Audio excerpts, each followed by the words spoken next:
Hello friends, आज के session में हम लोग कुछ क्वेश्चन सॉल्व करेंगे परमुटेशंस एंड कॉम्बिनेशंस का। और आज हम लोग देखेंगे क्लास 11 एनसीईआरटी मैथ्स का एक्सरसाइज नंबर 7.4 का दो क्वेश्चन सॉल्व करेंगे। क्वेश्चन नंबर 1 है, if NC8 equal to NC2 find NC2। Combinations related question है। Number of combinations of n different objects taken 8 at a time equal to number of combinations of n different objects taken 2 at a time. अगर दोनों बराबर है तो NC2 का value क्या है। तो इस केस में इक्वेशन दिया हुआ है NC8 इक्वल टू NC2। पहले से सॉल्व करेंगे। पहले हम लोग n कितना है वो निकालेंगे और फिर हम लोग दिखेंगे कि NC2 का वैल्यू कितना है। तो इक्वेशन क्या है, NC8 equal to NC2।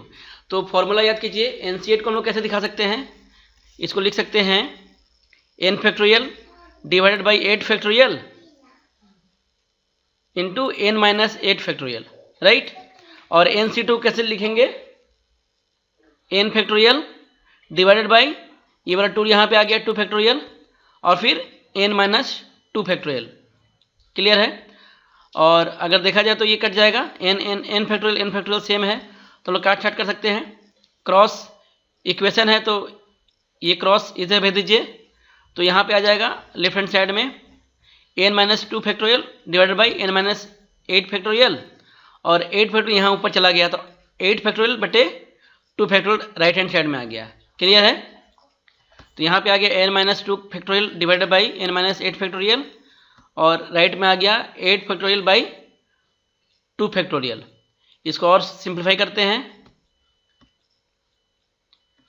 n minus 2 ऊपर है, नीचे है n माइनस 8। तो इसको सिंप्लीफाई करेंगे तो क्या लिख सकते हैं, n minus 2 into n minus 3 into n minus 4 into n minus 5 into n minus 6 into n minus 7 into n minus 8 factorial. हम लोग पहले भी पढ़ाई किए हैं, याद कीजिए पिछला सेशन, जिसमें 5 फैक्टोरियल को हम लोग क्या लिख सकते थे, 5 इंटू 4 फैक्टोरियल। उसको एक और लिख सकते थे क्या, 5 इंटू 4 इंटू 3 फैक्टोरियल। वो रिकॉल कीजिए। तो उस तरह हम लोग इसको n माइनस 2 फैक्टोरियल को लिख सकते हैं। हर बार एक माइनस करते करते हम लोग आगे बढ़ सकते हैं। n minus 2 into n minus 3 n minus 4 n minus 5 n minus 6 n minus 7 into n minus 8 factorial, ताकि ये हम लोग काट छाट कर सके नीचे ऊपर। सिमिलरली ऊपर 8 फैक्टोरियल है, यहाँ 2 फैक्टोरियल है तो 8 फैक्टोरियल को क्या लिख सकते हैं, 8 into 7 into 6 into 5 into 4 into 3 into 2 factorial. 2 factorial में क्लोज करेंगे क्योंकि नीचे भी 2 है, 2 फैक्टोरियल है तो काट छाट हो जाएगा दोनों। तो ये काट छाट करेंगे तो यहाँ पे n minus 2 n minus 3 n minus 4 n minus 5 n minus 6 n minus 7 और यहाँ 8 7 6 5 4 3 आया दोनों। अब इस इक्वेशन को अब लेफ्ट हैंड साइड और राइट हैंड साइड को अगर ध्यान से आप देखेंगे तो एक पर्टिकुलर पैटर्न को फॉलो करता है। हर बार एक घट रहा है, यहाँ भी हर बार एक घट रहा है।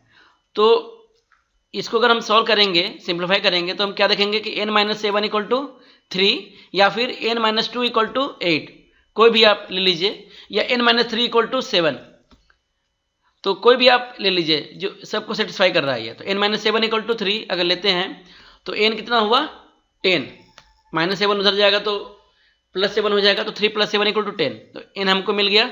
सिमिलरली आप देख सकते हैं 10 माइनस 2 8, 10 माइनस 7 10 माइनस 2 हो गया 8, 10 माइनस 3 हो गया 7, 10 माइनस 4 हो गया 6, 10 माइनस 5 हो गया 5, 10 माइनस 6 4, 10 माइनस 7 3। सेटिस्फाई कर रहा है राइट हैंड साइड को। तो n इक्वल टू हो गया 10, n का वैल्यू है 10। तो हम अब NC2 का वैल्यू निकालते हैं। तो NC2 हो जाएगा 10C2 और ऊपर आ गया 10 फैक्टोरियल और नीचे आएगा 2 factorial into 10 minus 2 factorial. Clear है। तो 10 फैक्टोरियल बटे 2 फैक्टोरियल इंटू 8 फैक्टोरियल। तो यहाँ 8 फैक्टोरियल है, यहाँ 10 फैक्टोरियल है, तो इसको हम क्या लिख सकते हैं 10 into 9 into 8 factorial.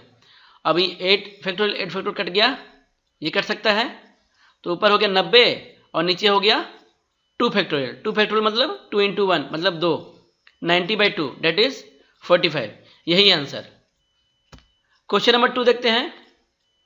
Question number 2 है डिटरमाइन n इफ, पहला क्वेश्चन 2NC3 रेशियो है 2NC3 is to NC3 equal to 12:1। एक रेशियो के फॉर्मेट में है, combinations of 2 n different objects taken 3 at a time is to combinations of n different objects taken 3 at a time equal to 12:1। तो इसको अगर simplify करें तो क्या लिख सकते हैं, 2n फैक्टोरियल न्यूमरेटर में आएगा और नीचे क्या क्या आएगा, 3 factorial into 2n minus 3 factorial. Clear है, ये रेशियो का साइन आ जाएगा यहाँ पे इज टू, और इसको सिंप्लीफाई कैसे करेंगे, n factorial divided by 3 factorial into n minus 3 factorial. Clear है, इक्वल टू 12:1। तो यहाँ पे हम लोग लिख देंगे 2n फैक्टोरियल बटे 3 factorial into 2n minus 3 factorial. हाँ, इस टू मीन्स इस टू को सिंप्लीफाई करते हो तो क्या होता है, ये एक्चुअली डिवाइड का फॉर्मेट में है। याद है ना, हम लोग क्लास 7, 8 में या 9th में भी पढ़े हैं, रिकॉल कीजिए। Ratio is basically divide. तो इसको अगर मल्टीप्लाई के फॉर्मेट में लिखेंगे तो आगे क्या हो जाएगा, इन्वर्स हो जाएगा, ऊपर नीचे हो जाएगा। तो जो डिनोमिनेटर था वो न्यूमरेटर बन जाएगा, जो न्यूमरेटर था वो डिनोमिनेटर बन जाएगा। तो ये हो जाएगा 3 factorial into n minus 3 factorial ऊपर आ जाएगा और नीचे आ जाएगा n फैक्टोरियल। क्लियर है, और equal to 12:1, 12 divided by 1, 12 by 1 equal to 12। इसको और सिंप्लीफाई करते हैं। अब यहाँ ध्यान से देखिए, यहाँ पर 2n न्यूमरेटर में है, 2n माइनस 3 फैक्टोरियल डिनोमिनेटर में है। तो इसको 2n फैक्टोरियल को लिख सकते हैं 2n into 2n minus 1 into 2n minus 2 into 2n minus 3 factorial, क्योंकि नीचे भी 2n माइनस 3 फैक्टोरियल था, इसलिए लाए सिंप्लीफाई करके यहाँ इसलिए रोक दिए क्योंकि ये दोनों काट छाट हो सकता है। और 3 फैक्टोरियल ऑलरेडी कट गया था ऊपर नीचे, और यहाँ पे n माइनस 3 फैक्टोरियल है, यहाँ पे n फैक्टोरियल है। तो n फैक्टोरियल को हम लोग सिंप्लीफाई कैसे करेंगे, n into n minus 1 into n minus 2 into n minus 3 factorial. यहाँ पे हम लोग रोक देंगे क्योंकि ऊपर भी n माइनस 3 फैक्टोरियल है और ये काट छाट में हो सकता है। तो ये वैल्यू और ये वैल्यू कट गया, तो ऊपर बचा 2n माइनस 1 2n माइनस 2, और यहाँ पे n माइनस 3 फैक्टोरियल कटा इससे, तो नीचे क्या बचा n माइनस 1 n माइनस 2 लिख दिए, और ये 12 था तो ये 12 यहाँ लिख दिए। इसको और अगर सिंप्लीफाई करते हैं तो क्या मिलेगा हम लोग को, जो 2n माइनस 2 था, 2n माइनस 2 में 2 बाहर निकाल दिए कॉमन, तो n माइनस 1 बचेगा यहाँ पे, तो ये बाहर निकल के कितना हुआ 2n minus 1 into 2 into n minus 1। Clear है, और नीचे था n into n minus 1 into n minus 2 equal to 12। तो अब ये n माइनस 1 ये n माइनस 1 कट गया, तो ऊपर क्या, और ये n कट गया इससे n से, तो ऊपर बचा 2 इंटू 2 और 2n माइनस 1। क्लियर है, और नीचे क्या बचा n माइनस 2। ठीक है, और राइट हैंड साइड में क्या है 12। अब 2 2 जब 4 को राइट हैंड साइड भेजेंगे तो 12/4 होगा, और डेट इज इक्वल टू 3, और इसको ऊपर भेज देते हैं तो 3 इंटू n माइनस 2 हो जाएगा राइट हैंड साइड में, और यहाँ क्या बचेगा लेफ्ट हैंड साइड में 2n माइनस 1। तो 2n minus 1 equal to 3 into n minus 2 हुआ, तो 2n minus 1 equal to 3n minus 6। अब लेफ्ट हैंड साइड से राइट हैंड साइड भेजिए, तो 3n इधर है तो 2n इधर गया तो 3n माइनस 2n हुआ, और यहाँ माइनस 1 है और 6 इधर भेजे तो प्लस 6 हुआ, तो माइनस 1 प्लस 6 इक्वल टू 5, और 3n minus n equal to 5n, तो n equal to 5, that is the answer. उम्मीद है ये क्लियर होगा, उम्मीद है आपको ये क्लियर हो गया है। आगे बढ़ते हैं, determine n if, second question, 2n c3 is to n c3 equal to 11 is to 1। इसको अगर सिंप्लीफाई करेंगे तो क्या आएगा, ये सेम 2n फैक्टोरियल ऊपर आ जाएगा, नीचे क्या होगा 3 factorial into 2n minus 3 factorial is to n factorial divide by 3 factorial into n minus 3 factorial equal to 11 is to 1। Clear है, इस टू है तो यहाँ मल्टीप्लाई करेंगे तो ऊपर नीचे हो जाएगा इस साइड वाला, तो ये नीचे वाला ऊपर आ जाएगा, ऊपर और नीचे चला जाएगा, तो ये क्या हुआ, यहाँ हो गया 2n फैक्टोरियल बटे 3 factorial into 2n minus 3 factorial into, और यहाँ हो गया, यहाँ n फैक्टोरियल ऊपर था नीचे आ जाएगा, और 3 factorial into n minus 3 factorial ऊपर चला जाएगा आगे यहाँ पे, और 11:1 equal to 11, right hand side में 11 हो गया। इसको और सिंप्लीफाई करते हैं, इसको और तोड़ते हैं तो क्या हो जाएगा, आइए देखते हैं। तो 2n फैक्टोरियल को ये न्यूमरेटर में है, यहाँ डिनोमिनेटर में 2n-3 है, तो इसको हम लिख सकते हैं 2n into 2n-1 into 2n-2 into 2n-3 factorial. हम लोग 2n-3 फैक्टोरियल तक ला करके छोड़ देंगे, क्यों? क्योंकि नीचे भी 2n-3 फैक्टोरियल है और ये काट छाट हो सकता है। अब यहाँ देखिए, यहाँ n है, यहाँ पर n-3 है, तो नीचे को सिंप्लीफाई कैसे करेंगे, n into n-1 into n-2 into n-3 factorial. n-3 factorial में छोड़ देंगे, क्यों? क्योंकि ऊपर में n-3 फैक्टोरियल है और ये काट छाट हो सकता है, ठीक है। तो ये कट गया, तो ऊपर क्या बचा, 2n 2n-1 2n-2 इंटू था, ये इसके साथ कट गया, यहाँ 1 आ गया तो ये ऊपर सेम हो गया ये, और नीचे क्या बचा, मल्टीप्लाई करके n into n-1 into n-2, और राइट हैंड साइड का बचा 11, ठीक है।